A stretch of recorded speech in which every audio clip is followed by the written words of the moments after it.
Well, hello everyone and welcome to another episode here on the MIgardener channel. I know you all are going to love this one because Halloween is approaching, and now that I am a parent, I'm starting to look at kind of some weird things when it comes to, what my child is going to be eating. And I want my child to be included, but I don't want my child to be in danger either. And I shouldn't say in danger, but I don't want my child's health to be put at risk because just in the name of fitting in.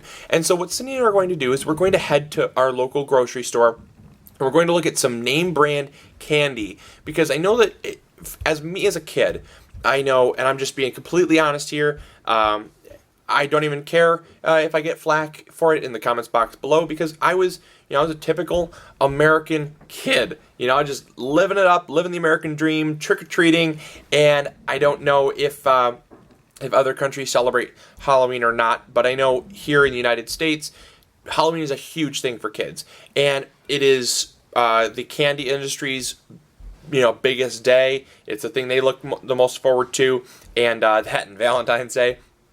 So I really want to stress that don't critique me, because I know there's a lot of other people as well that feel the same way.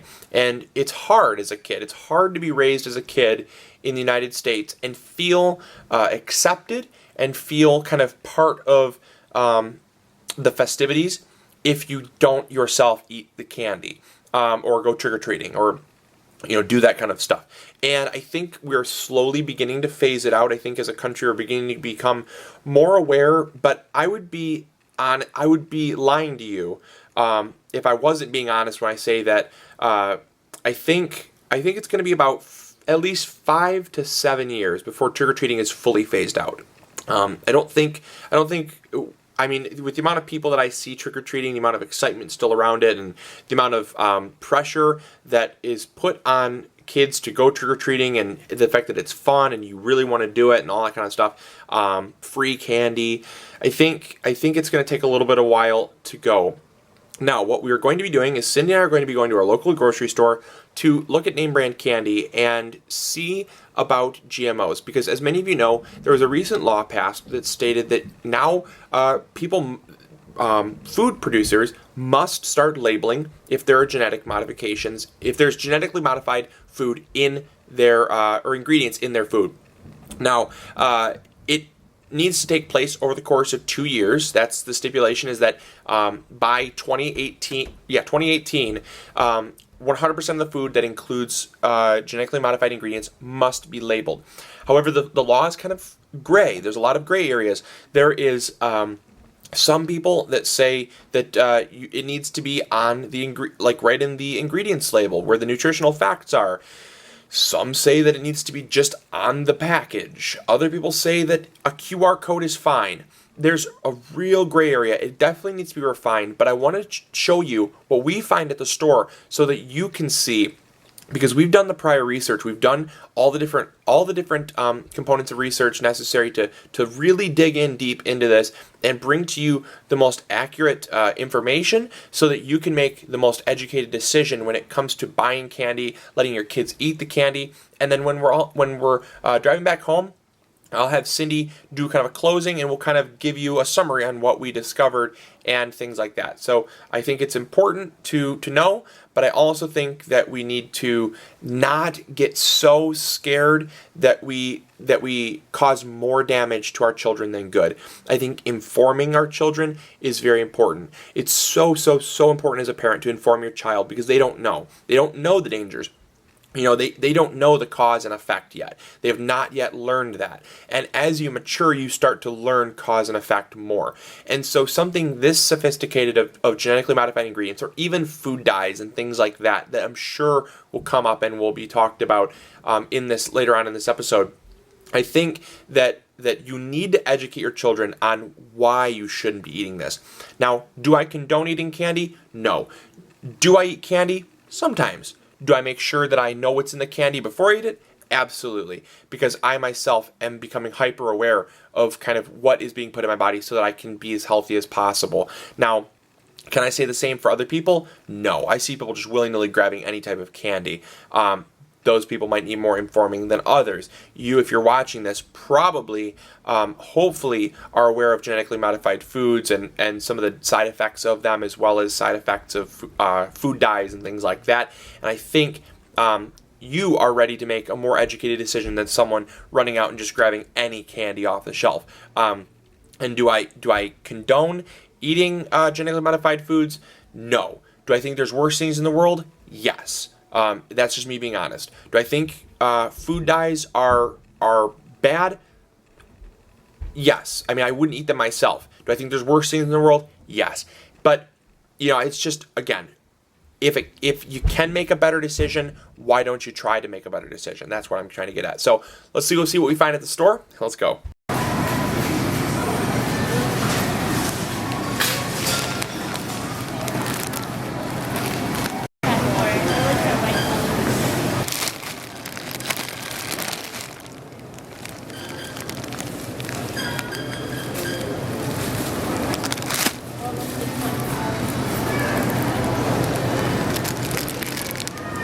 Ooh, what are those? Oh, no. There are organic options.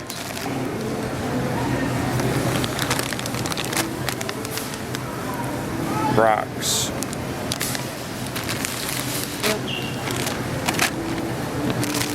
Pretty sure Reese's?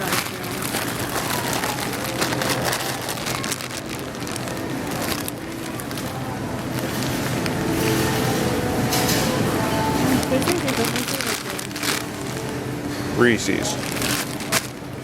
Laffy Taffy.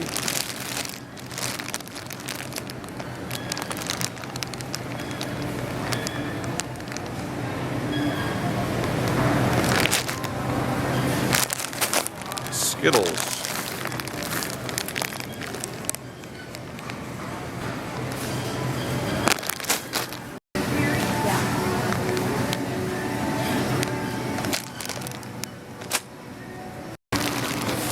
Milky Way. Let's see.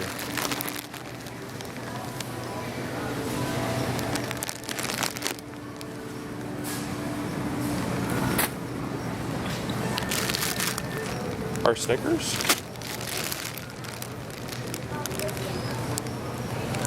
Oh boy. Well, we can have Snickers. Huh? We can have Snickers. That's about it. I'm surprised because well, they actually don't have corn. Oh, they do have corn syrup. Wait, Payday. Let's go find a Payday. Payday.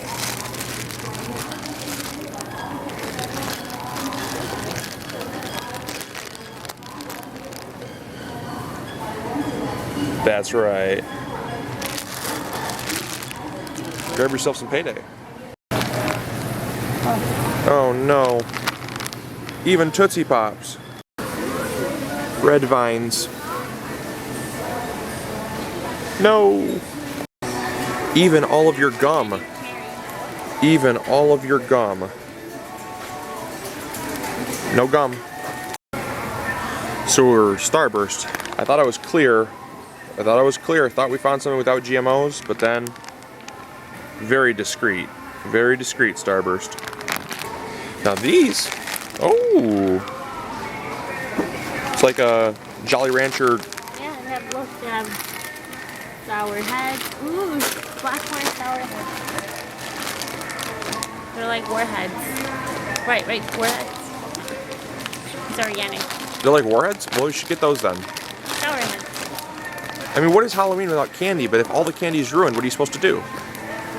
Just buy a bunch of Paydays, right? Just load up on Paydays. Eat fruit.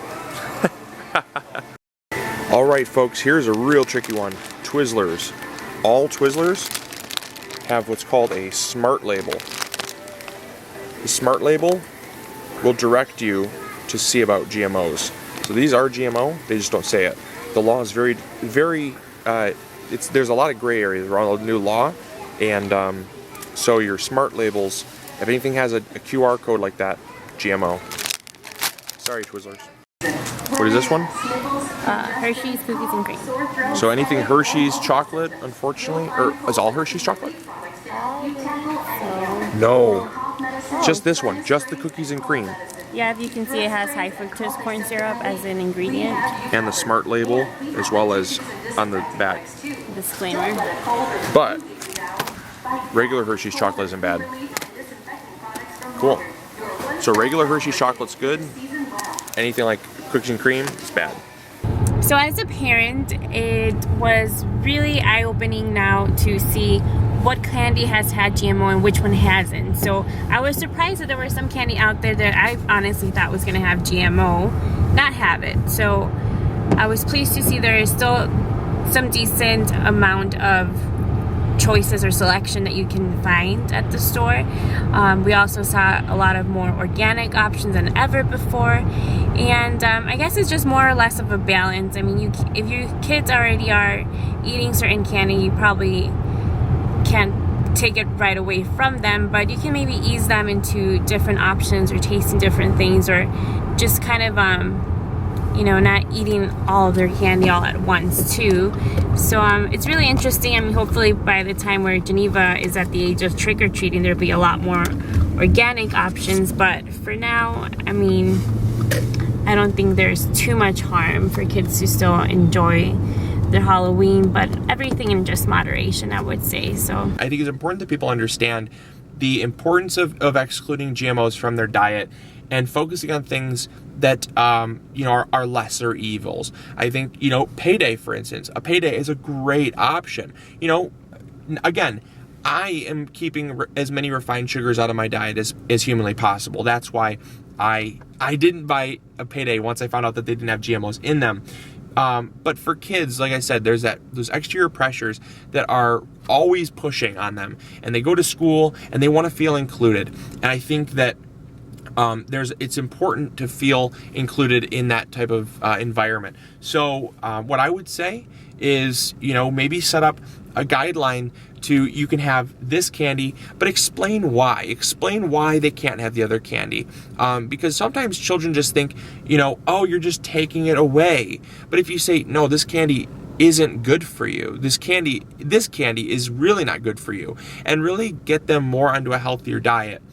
Or have them outweigh bad things with good things. Maybe say for every candy bar that you eat, have 3 carrot sticks. You know what I mean? It's just an example. Post in your, because this is a really tough topic, especially young parents.